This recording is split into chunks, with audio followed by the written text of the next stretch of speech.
AMC Hindi के स्वाध्याय श्रृंखला के सभी दर्शकों को मेरा हार्दिक स्वागत। मेरा नाम चारू थपलियाल है और आज हम जिस किताब की चर्चा करने वाले हैं उसका नाम है भगवान क्या है। दोस्तों, इस किताब के लेखक हैं एक बहुत ही सीनियर पिरामिड मास्टर ब्रह्मर्षि तत्वर्ती वीर राघव राव जी। ये आंध्रा के बहुत सीनियर मास्टर हैं दोस्तों, पिरामिड मास्टर हैं और इन्हें ब्रह्मर्षि की जो पद्धति है वह भी दी गई है। तो मैं अनुरोध करूँगी सबसे कि जो पिरामिड मास्टर्स की किताबें हैं, हमारे अपने मास्टर्स की जो किताबें हैं, उन्हें हमें ज़रूर पढ़ना चाहिए, क्योंकि इतने सालों का जो उनका अपना ध्यान अभ्यास है, उसका जो अनुभव है और जो उन्होंने ध्यान प्रचार करके लाखों लोगों का जो अनुभव अर्जित किया है, उनसे जो सीखें उन्हें प्राप्त हुई हैं, जो ज्ञान उन्हें प्राप्त हुआ है, वह उन्होंने किताबों के रूप में हमें दिया है। ये ज्ञान का भंडार है, अनमोल रत्न है हमारे पास। तो ज़रूर पिरामिड मास्टर्स की किताबें पढ़नी चाहिए। यह किताब पहले तेलुगु में उपलब्ध थी और अब हिंदी में भी हमारे पास है। यह किताब एक बहुत ही दिलचस्प विषय के ऊपर है दोस्तों। जैसे इसका नाम ही है, भगवान क्या है। भारतवर्ष में जब एक बच्चा पैदा होता है तो बचपन से ही उसे सिखाया जाता है कि अच्छे काम करो, नहीं तो भगवान तुमसे दुखी हो जाएंगे। बुरे काम मत करो वरना भगवान तुम्हें दंड देंगे। तो बचपन से ही एक भय हमारे अंदर जो है वो डाल दिया जाता है इस भगवान नाम के ऐसे किसी जीव का, किसी पुरुष का जो हमसे कोई और है, कोई दूसरा है, कोई हमसे परे है। अगर हम भक्ति से रहेंगे, पूजा अर्चना प्रार्थना करेंगे, मंदिर मस्जिद चर्च जाएंगे, तो भगवान हमसे खुश रहेंगे। और अगर हम ऐसा नहीं करेंगे तो भगवान हमसे कुपित हो जाएंगे, रुष्ट हो जाएंगे, हमारी जीवन में अड़चनें पैदा करेंगे, हमें दंडित करेंगे। ऐसा भय हमारे अंदर होता है। तो भक्ति जो भारतवर्ष का एक इतना ही पुराना, जो मैं कहूँगी पुरानी रीति है, पुराना ट्रेडिशन है भक्ति का, वो कहीं ना कहीं उलझ के रह गया है एक ऐसी पद्धति में जहाँ पर सिर्फ हम भय से जो है चीज़ें कर रहे हैं। इसलिए नहीं कि सच्ची भक्ति हमारे अंदर है, लेकिन हमें भय है कि हम कुछ ऐसा ना कर दें कि भगवान हमें दंडित ना करें, क्योंकि हमें लगता है कि भगवान कोई और है। तो इसी पद्धति को, इसी अवधारणा को जो है यहाँ पर बदलने के लिए सीनियर पिरामिड मास्टर जो है राघव राव जी, उन्होंने ये किताब लिखी है यह पूछने के लिए कि भगवान क्या है, और हमें ये बताने के लिए कि जो भी हम सोचते हैं भगवान के बारे में, शायद वो सब सही नहीं है। क्या भगवान हमसे दूर कोई और है, या भगवान हमारे अंदर है, मेरे अंदर है, आपके अंदर है, हम सभी के अंदर है। वो भगवान तत्व क्या है?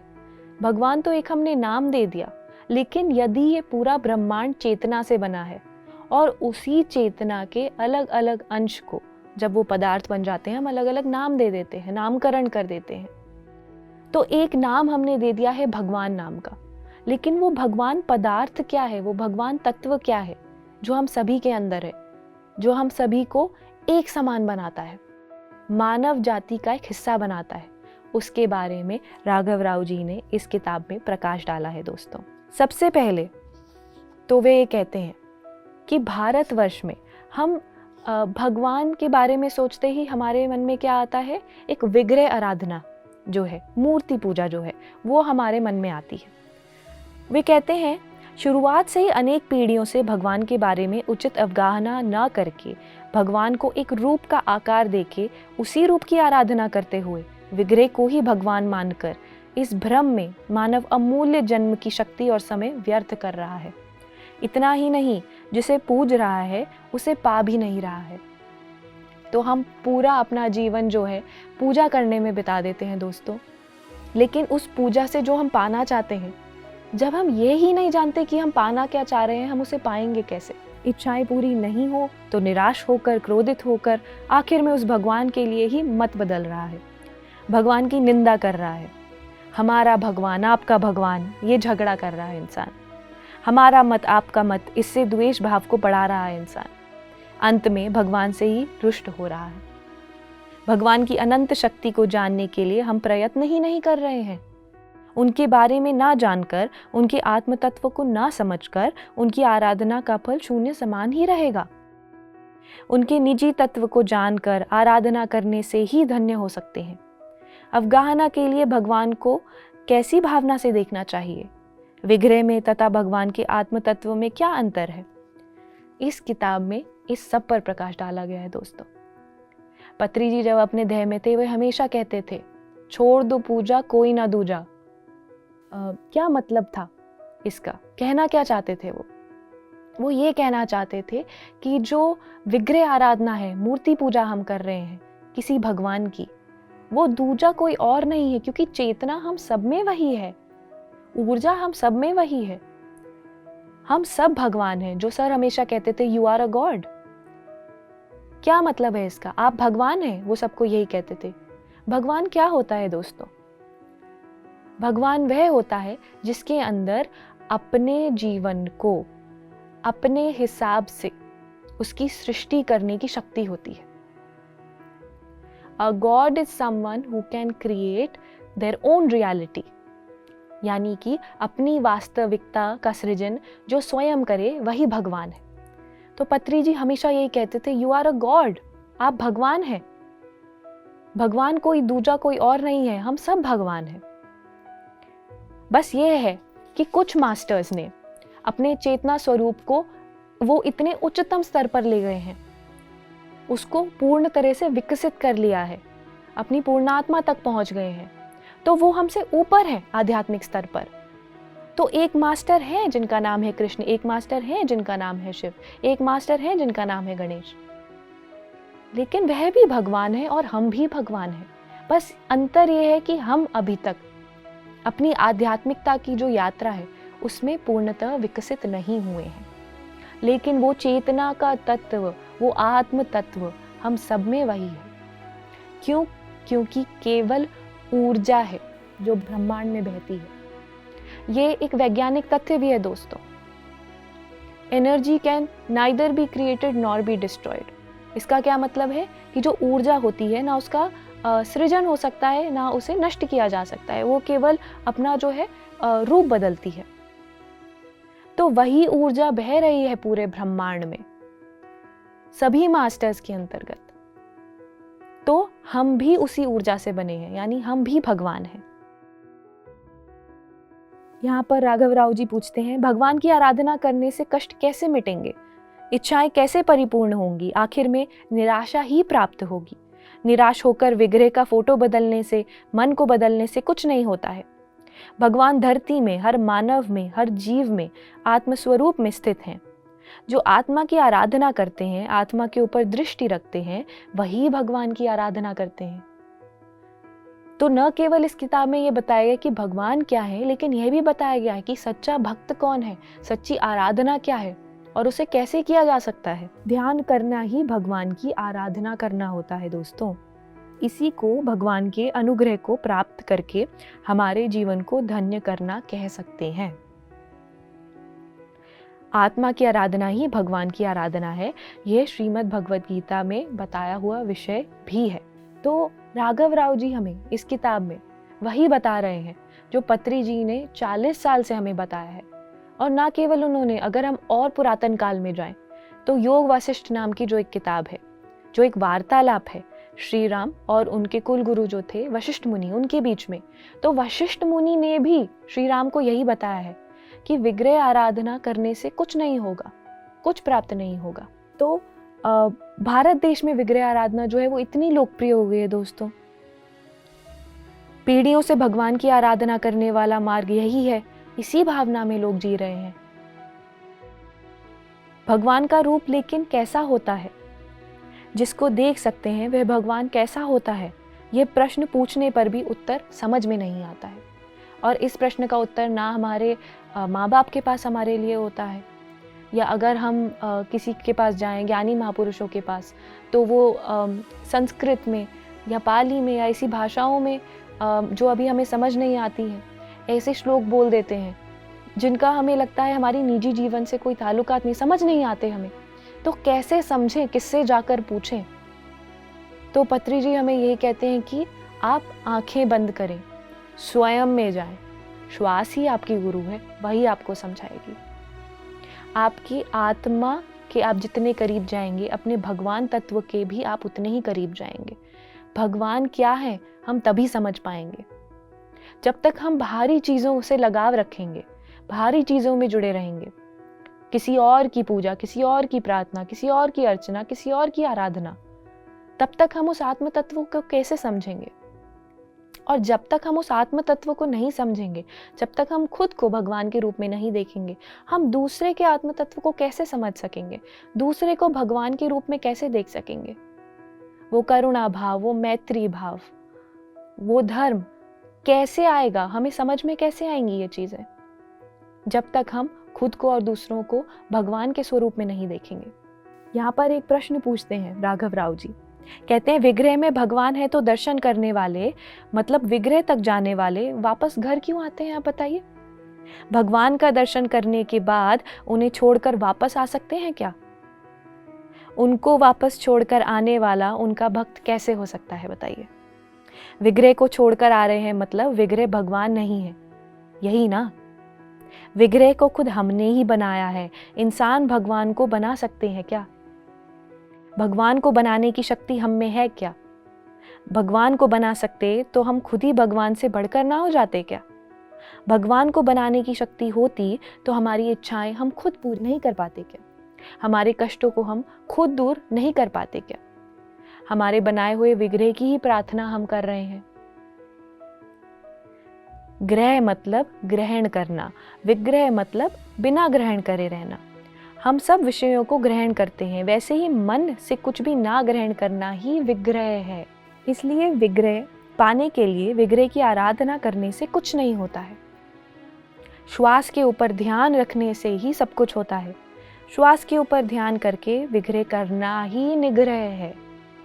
ध्यान के द्वारा ही दुख शाश्वत रूप से दूर होते हैं, किसी दूजे की पूजा करने से नहीं, किसी दूजे की आराधना करने से नहीं। भगवान कौन है, वो कैसे होते हैं, उनकी आराधना कैसी करनी चाहिए, किस प्रकार आराधना करने से उनकी सही आराधना करने जैसा होगा? क्या सगुण उपासना करनी है या निर्गुण उपासना करनी है? इस तरह के प्रश्नों पर समाज में तरह तरह के अभिप्राय होते रहते हैं। बहुत लोग समझते हैं कि पूर्व से चलती आ रही सगुण उपासना सही मार्ग है। सगुण उपासना का मतलब विग्रह आराधना है। बहुत लोग हैं जो डरते रहते हैं कि विग्रह आराधना नहीं करने की वजह से भगवान उन पर गुस्सा हो जाएंगे। क्या भगवान सच में गुस्सा होते हैं? विग्रह आराधना करने वालों के बारे में भगवान के भाव जानने के लिए ज्ञानेश्वरी भगवद गीता में ज्ञानेश्वर जी ने इसका विवरण दिया गया है और इसे बहुत सरल शब्दों में यहाँ पर राघव राव जी ने बताया है। तो आशा करती हूँ आप सब इस अध्याय को ज़रूर पढ़ेंगे, क्योंकि ज्ञानेश्वर जी की जो बातें हैं उनको सरल भाषा में यहाँ पर बहुत अच्छे से बताया है। एक और अध्याय है इस किताब का जिस पर प्रकाश डालना चाहूँगी, मनुष्य जो करता है और भगवान जो देखता है। देखिए दोस्तों, बहुत बड़ा अंतर होता है इसमें। मनुष्य जो करता है और भगवान जो देखता है, क्या अंतर है इसमें? क्या मतलब है इसका? मनुष्य जो करता है, मनुष्य क्या करता है? देखिए, मनुष्य मूर्ति या फोटो को भगवान समझकर वहीं पर पवित्र ढंग से रहता है, वहीं पर अपनी इच्छा को मांगता है। मनुष्य सब कुछ पाना चाहता है। मनुष्य तात्कालिक और अशाश्वत चीज़ों की आशा करते हुए आराधना करता है। मनुष्य सबसे द्वेष करता है। मनुष्य दूसरों का नुकसान करता है। मनुष्य बहुत सारे पाप करता है, मतलब सबको तकलीफ और नुकसान पहुंचाता है।